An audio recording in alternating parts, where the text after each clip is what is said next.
difference between a man and a boy? No.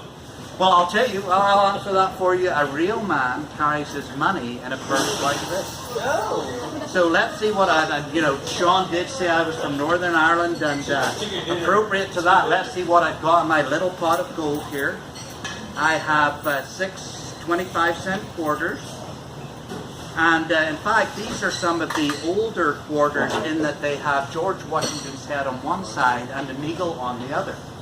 And that eagle means that these coins can fly. I'll show you what I mean. Watch. 1, 2, 3 coins in this hand, 3 coins in this hand, right? Now all I have to do is I squeeze, I toss, and I catch. And now we see that I have 4 on my right and 2 on my left. We'll try it again. 1, 2, 3, 4 coins in this hand, 2 coins in this hand, and again I squeeze, again I toss, and again I catch. And now we see that I have 5 on my right and 1 on my left. I can tell you're all very impressed with this. One more chance to catch me. 2, 3, 4, 5 coins. Just 5 coins. Are you satisfied, sir? And ma'am, your name is? Christy, could you take these coins? I would like you to make a fist, turn it over, excellent. And I'll take the last coin, and if I toss, invisibly it travels through time, space, bone, and flesh to join the other coins in Christy's hand. You had 5 coins, right? If the magic happened, you should now have how many? Go ahead, count them onto the mat. Let's see what we got. 1, 2, 3, 4, 5, 6. Thank you very much. Thank you very much. Hey, it's strange but true. Strange but true. Okay.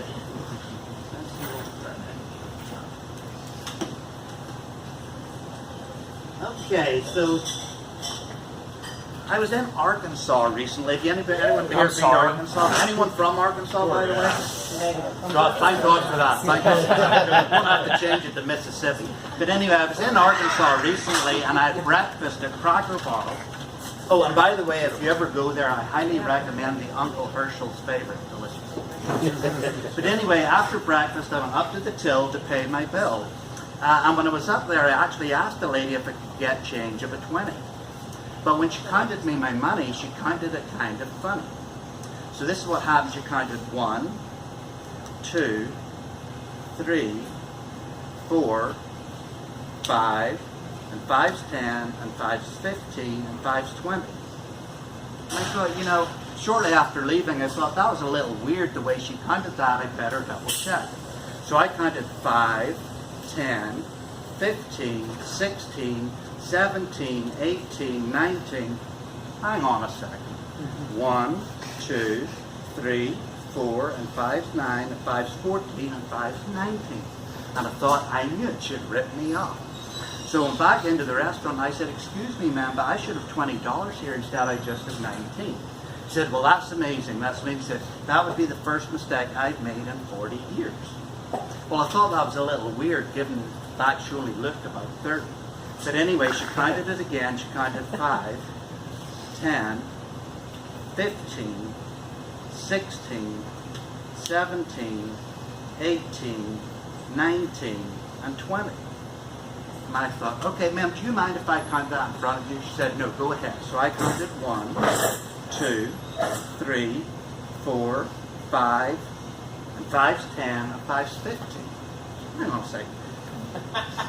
5, 10, 11, 12, 13, 14, 15. I said, look, ma'am, I'm meant to have $20 here instead of just a 15. I don't know what's going on. Are you trying to rip me off? And she said, well, sir, that would be amazing. That would be the first mistake I've made in 45 years. Well, I knew I couldn't trust her since a moment ago she told me she'd just been working there 40. But anyway, she counted again. She counted 1, 2, 3, 4, 5, and 5's 10, and 5's 15, and 5's 20. And I said, look, ma'am, I don't know what you're doing, but you're doing something. I'm a magician, and I recognize prestidigitation when I see it. She said, well, sir, obviously you're not from around these parts using big words like that. Said, if you were a real magician, you would be able to make money appear. So she said, why don't you count it again, and this time make money? Well, never being one to fear a challenge, I counted again. I counted 5, 10, 15, 16, 17. She said, now don't forget to do the magic. 18, 19. She said, now do the magic. So I did the magic. And I finally got my $20.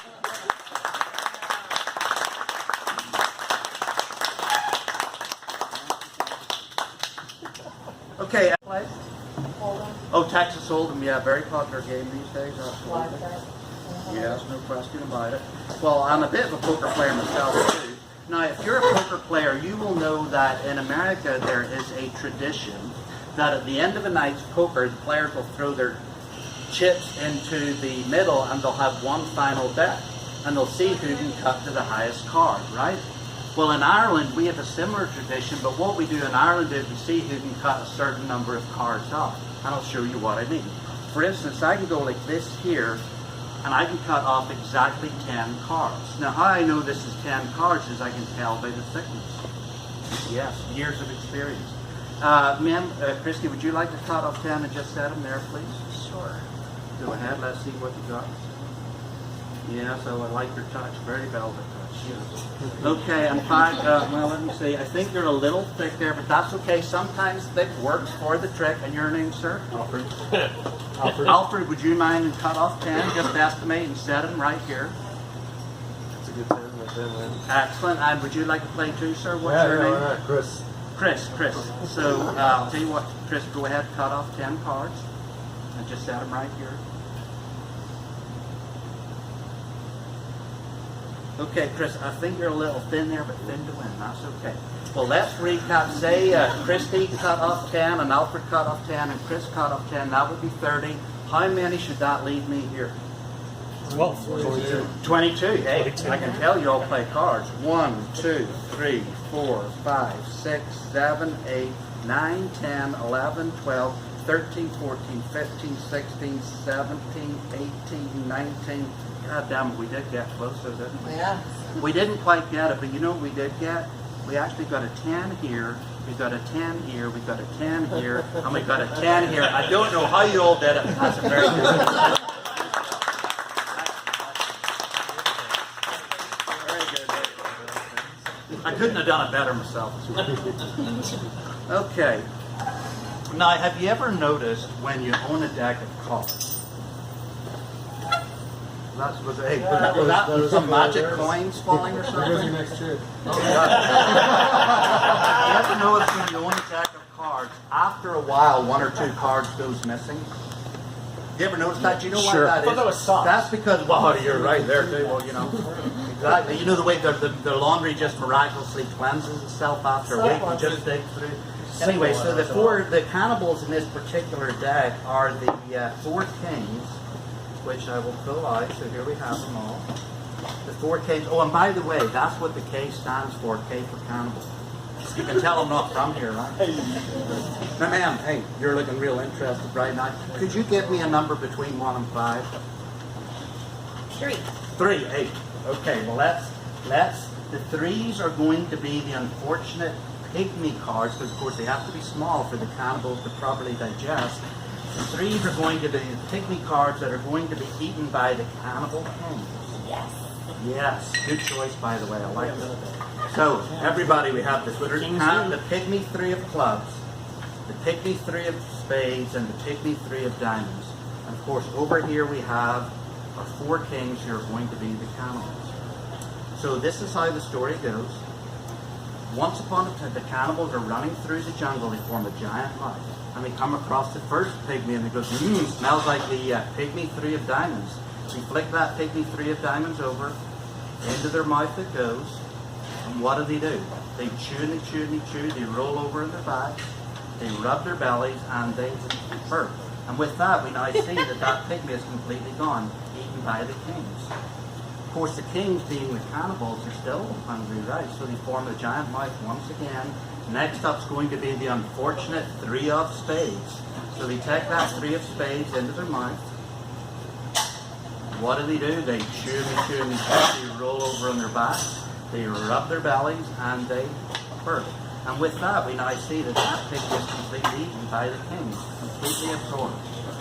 Of course, the kings, being the hungry cannibals that they are, they're not finished yet.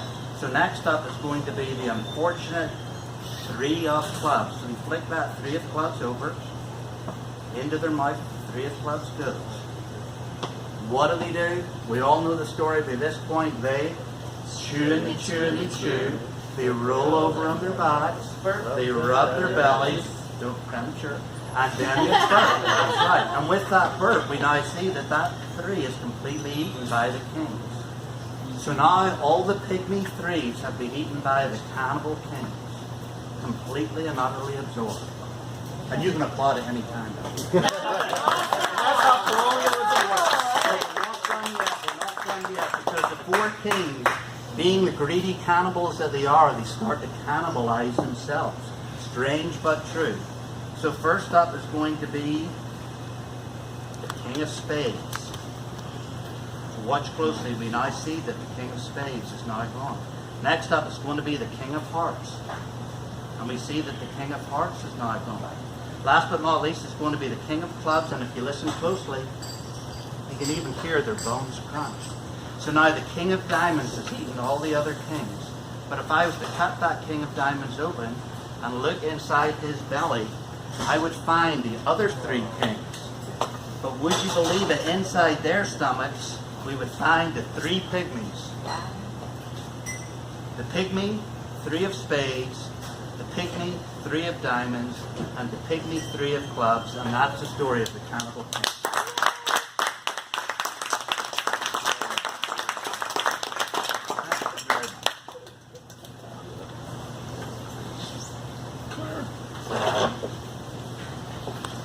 Excellent, excellent. Okay, yes, you're going to enjoy this. Okay, so we've all seen these before. These are USB flash drives, right?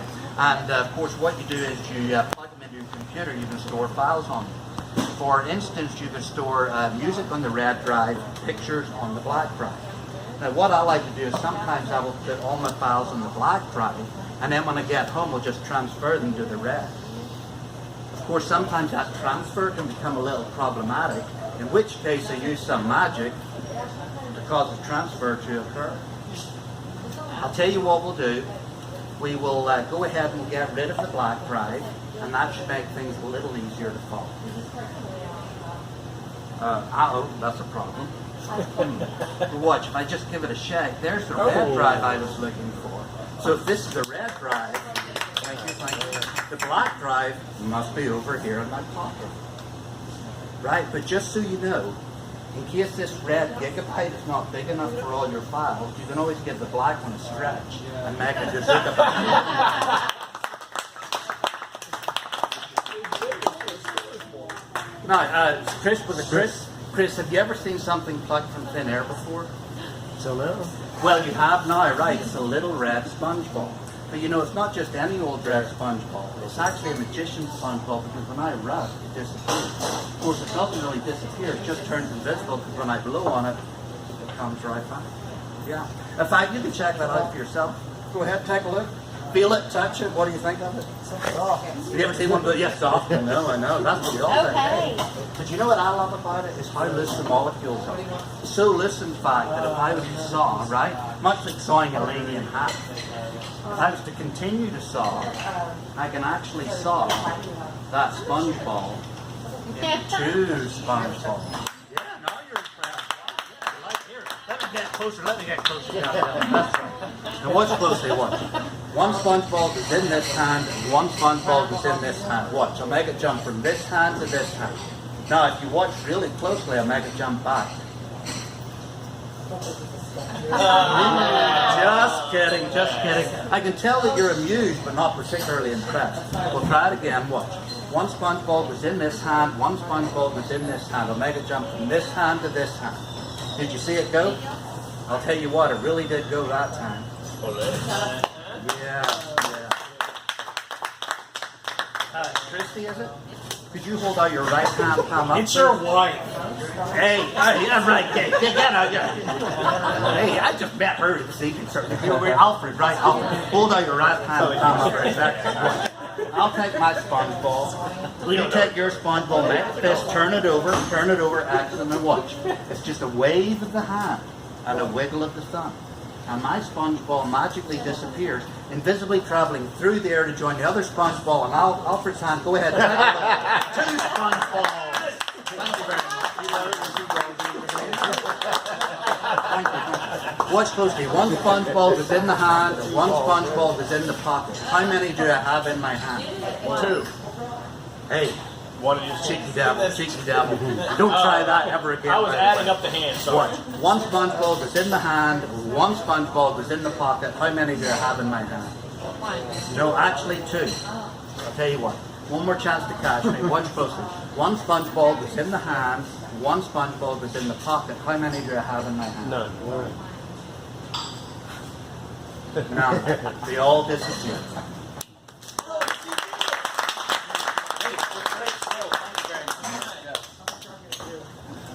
I would be a pretty crappy magician if I didn't have a little story for you. But this is a little story trick, and it's told with just 4 cards, and I feel sorry for you all back there that can't see this, because it really is good. I promise if you come close, I'll make the blood flow to all the right places. But anyway, so I've got 4 cards here. I think I just had a sexual preference change. But anyway, so 4 face-down cards, right? So this is how the story goes. Once upon a time, there lived a dark-haired gentleman called the King of Spades. Now, he was married to a beautiful brunette called the Queen of Spades. Now, he had a twin brother that just looked just like him, and of course, his twin brother was married to the Queen of Spades' twin sister. So one day, these 2 couples decide to go out to the dance hall on a double date. Shortly after they arrive, the brunettes go upstairs to the powder room to freshen up a little bit. While they're in the powder room, the first King of Spades, well, he goes up to the bar and he sits down beside a beautiful red-headed lady.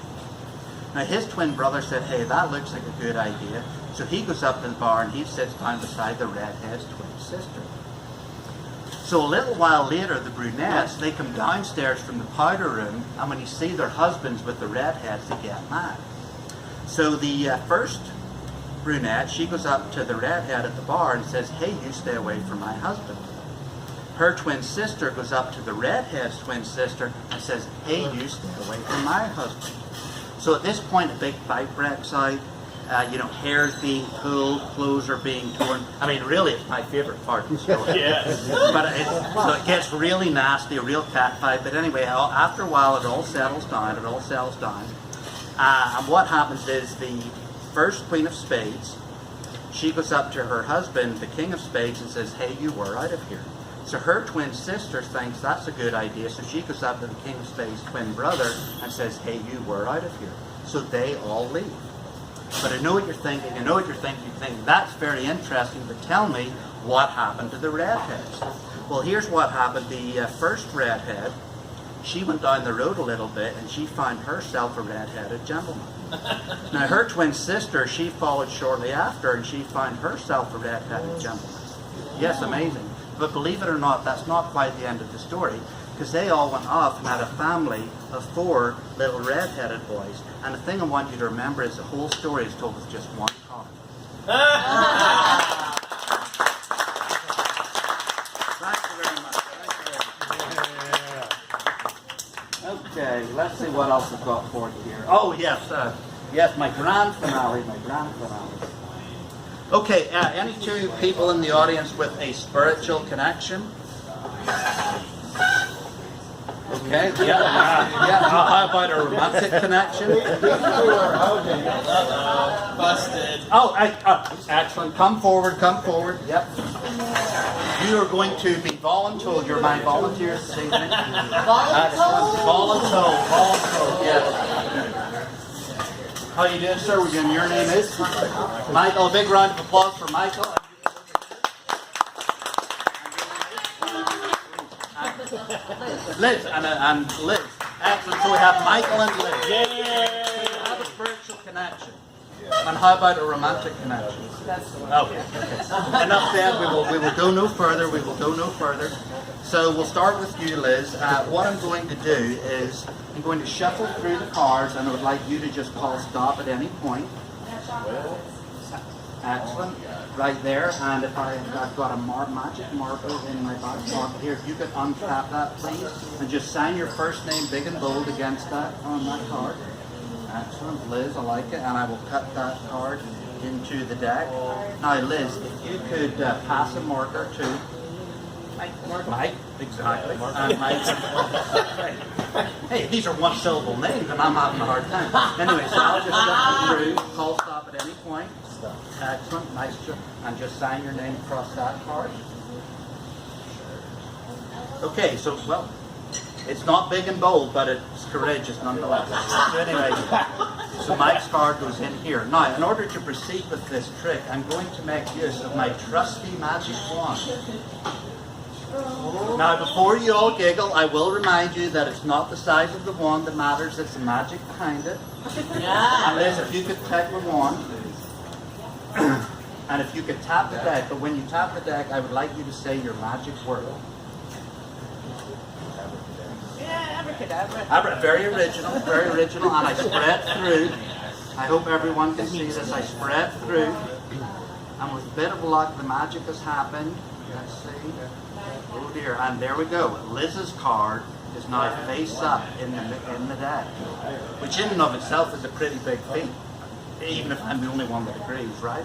So if you could give the wand to Mike, pass the wand to Mike. And Mike, I want you to tap the deck, and I'll take that back. Thank you very much. It's not big and bold, but it's great. And say your magic word as you do so.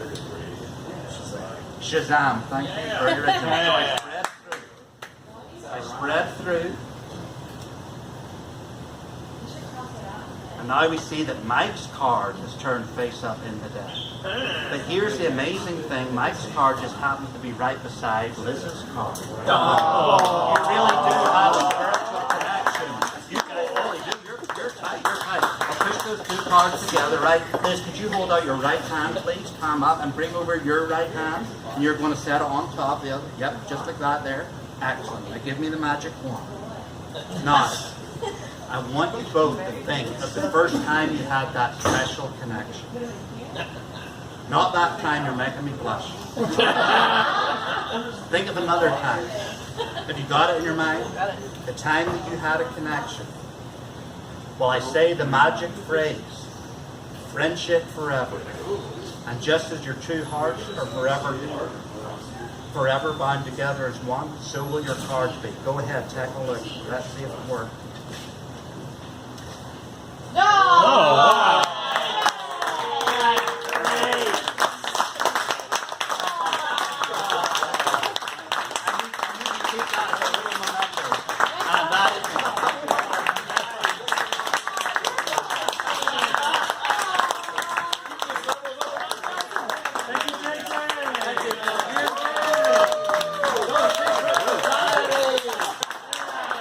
So that is our show from the Secret Society tonight. I'm going to bow for all of the performers and the audience. Come on, give yourselves a round of applause.